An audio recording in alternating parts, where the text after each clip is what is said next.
Columbus and the New York Rangers 53-54. No line here on this game as of yet. But Columbus, what can you say? I mean, they've been absolutely fantastic of late. They're playing their best hockey of the season right here, right now. No denying that whatsoever. How about rallying from behind, down 3-1 to the Boston Bruins at one point last night, and come back to beat the Bruins in overtime 5-4. Made me happy being on Columbus, plus the 140 last night. It was just a good bet against spot for Boston. They're off the win of the season, shutting out Tampa Bay on Saturday 3-0 with all the injuries. You just felt that maybe they wouldn't bring their A game. They didn't bring their A game. They didn't. I mean, it was Tuukka Rask didn't really bring his A game, so it was sort of that predictable. You're off a huge, massive win that you overcame the Tampa Bay Lightning despite all those injuries, and then you come back home, face Columbus. You just didn't have your A game. You didn't fire back strong, and we saw that from the Boston Bruins. It was a good bet against spot. Doesn't mean they're always going to work out, but last night it did. With the Columbus Blue Jackets winning that one 5-4 in overtime. We'll see now if Columbus can keep it rolling. 8-game win streak now for the Columbus Blue Jackets, and it found some offense. This team offensively has really got some spirit to them right now. Cam Atkinson's been phenomenal. Boone Jenner has been excellent. He scored in 4 straight games. He's got a 6-game point streak. Nick Foligno, the captain, had a pair of assists last night in that win against the Boston Bruins. So they're getting contributions now from guys that, were going through a funk a little bit at some point. It's not been maybe the offensive production you'd expect from Boone Jenner start to finish this season. But right now, he's picked it up and he's in a great zone right now in terms of putting the puck in the net for the Columbus Blue Jackets. New York Rangers, on the other hand, they've actually won 2 of their last 3. They beat Carolina, they beat Pittsburgh in overtime, which was a bit of a surprising result. Lost in overtime to St. Louis. Lost in a shootout to Florida. They've been in every game. I mean, 2-2 their last 4 games, and the 2 losses came beyond regulation. So you got to like the effort still from the New York Rangers. Ryan Spooner, who was a big part of that Rick Nash trade with the Boston Bruins, has really started to settle in and play good and hit the score sheet a bit for the New York Rangers as of late, which is good news for them. Seth Jones, by the way, did not play for the Columbus Blue Jackets. We know he's their best defenseman. At least I think so. I didn't play last night.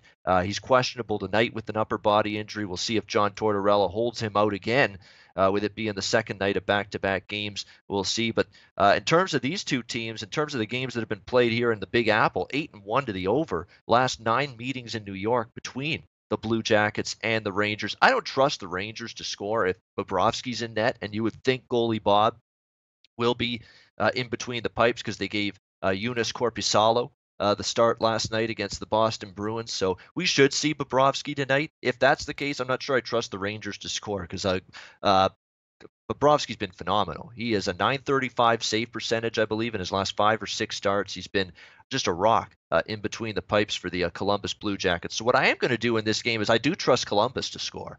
So I'm going to go Columbus team total over in this game when it comes out. That's something that clearly stands out to me. You've got a team that has scored 5 goals in 3 of their last 4 games.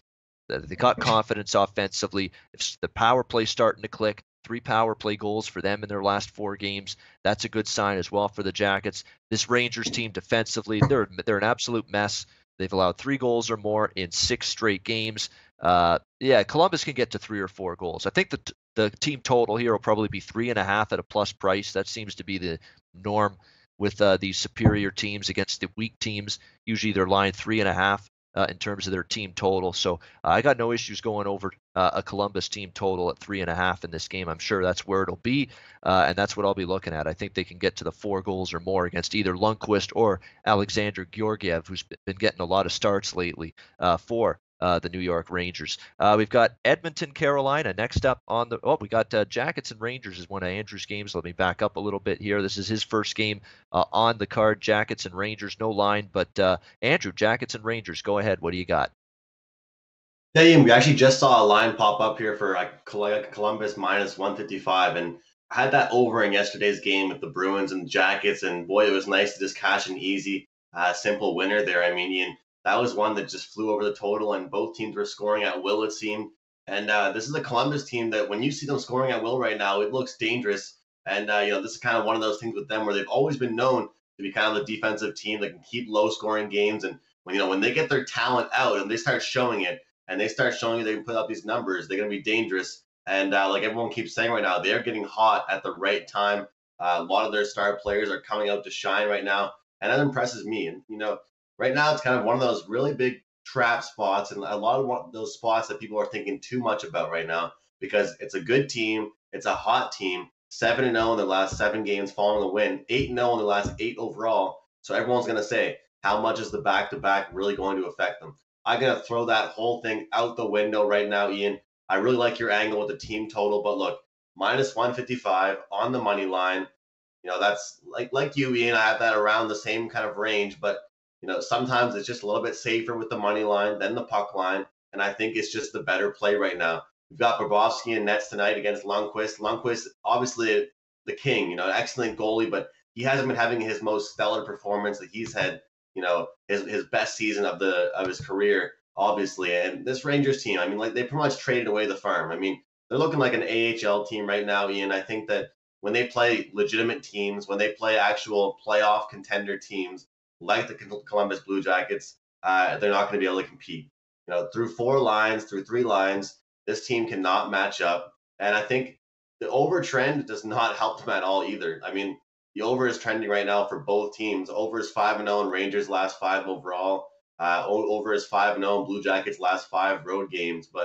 And like you mentioned, 8-1 in the last 9 meetings in New York. But the way I see it in this game is, they're really getting undersized simply because they're on that back to back. A lot of people are going to think this is a trap game. I disagree completely. I think this is out talent. Columbus is way stronger than them, and the fact is, when you look at this and you see that line pop up at minus 155, you kind of wonder, do I really want to take that? Do I really want to make that bite, lay the juice on that? But I just think this team is at a different level right now. This team is scoring at will. The team chemistry is very important right now, and the top 2 lines are rolling. They look very comfortable out there. They're going to stick with these same lines tonight, I think. And I think it's an easy money line play. So no forcing it for me with the puck line, Ian. Staying simple with the minus 155 on the money line, Columbus Blue Jackets. All right, even on a back-to-back, and you're right, Bobrovsky's going to be in there. And again, even on a back-to-back, it's not like this is a terrible travel situation. Boston, New York is a short trip. So it's not the worst thing in the world, and they coming off a big win. They want to keep the win streak going. So that's what I find. I mean, I don't mind backing teams on the second night of back-to-back on the road when they're on a big win streak like this, because this is not when fatigue is actually overruled, I think, by adrenaline. And it's the adrenaline of we're playing good, we're feeling good, we want to get back on the ice and try to keep this win streak going. And I think you're going to see that from the Columbus Blue Jackets. Fatigue sets in more on a second night of back-to-back when you're struggling. You've lost 5 straight, or you've lost 6 straight, or you're up and down, you're inconsistent. When you've got this win streak going, you've got some adrenaline and some real purpose when you step on the ice, even if though your body might be saying, oh, I'm a little tired.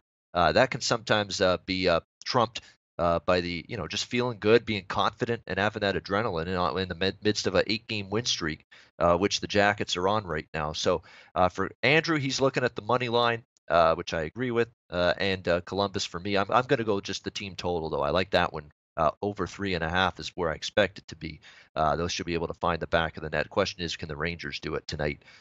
Which is the question. When you look at this Rangers team, by the way, actually their forward group's not bad still. I mean, Kreider and Zibanejad on that top line right now with Jesper Fast is not bad. It's not one of the better top lines in the league, but it's not bad. Spooner, Hayes, and Zuccarello's not bad. Nemesnikov's a nice add. Buchnevich has had a decent year. VC, capable scorer. So the top 3 lines aren't bad. But you look at this blue line, and outside of Mark Stahl and Brady Shea, I mean, who are the rest of these guys on this blue line? Ryan Sproul, John Gilmore, Rob O'Gara, Neil Pionk. I mean, this bona fide AHL blue line right now for the New York Rangers, and that's their issue. That's why they're struggling defensively. When you've got young guys and guys that are in the big stuff for the first time and not used to facing this upper level of ability of finishers on the opposing team, you've got better finishing ability, better snipers, better scorers, better sharpshooters at the NHL than you do at the AHL. And when you're not used to defending that caliber of player, you're going to struggle. That's all there is to it, and that's what we've seen from these AHL littered blue line on the New York Rangers, and that's a big reason why they've given up 3 or more in 6 straight games going into this one. No question about it. What about the All-Star Cody McLeod on the 4th line there? The All-Star. He's an All-Star fighter. That's about it. No, That's but the I do only agree thing I with you. I ever see mean, him like if do. you look at it, Zibanejad and Kreider, obviously on that top line. I'm not saying they're complete crap, but I just think like the depth entirely on this team, it's just a bunch of small guys, and they don't have any Yeah. size. Their chemistry isn't really there right now. They look like a bunch of chickens running around with their heads cut off right now. I mean, in my opinion, they don't have any chemistry. They don't have their shit together, and I think it's just two different teams on the opposite side of the spectrum, and that's why more and more these days I'm more comfortable laying that juice. And so I'm not really shy to make a puck line play, but sometimes when you look at it right now, this Columbus team is going to go out there and get in Henrik Lundqvist's head. One thing about the King right now, I think that everyone should realize this. He's a very, very mental goaltender. I mean, those goaltenders are all in their heads all the time. They have their own rituals, their own superstitions. But I'll tell you, those defensemen make one or two bad plays, Ian. I really think that his mental stamina drops and he starts getting frustrated.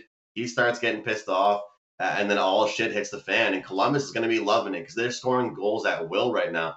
I like your play in at the team total over, but I do have to wonder really in this game how many goals we can really expect from New York. I mean, they're first of all their blue line's terrible, but Columbus has been rolling all four lines and they're scoring at will. Hey guys, thanks for tuning in to our channel. Now we've put a lot of work into producing all these free videos, so please help us out and keep all our content free for you forever by simply liking, sharing, commenting, and subscribing. Now, not to mention, a visit to our industry-leading website will warm the hearts of all our SBR employees, especially myself. Now, the links are over there to the left, so do check those out. Thanks for watching.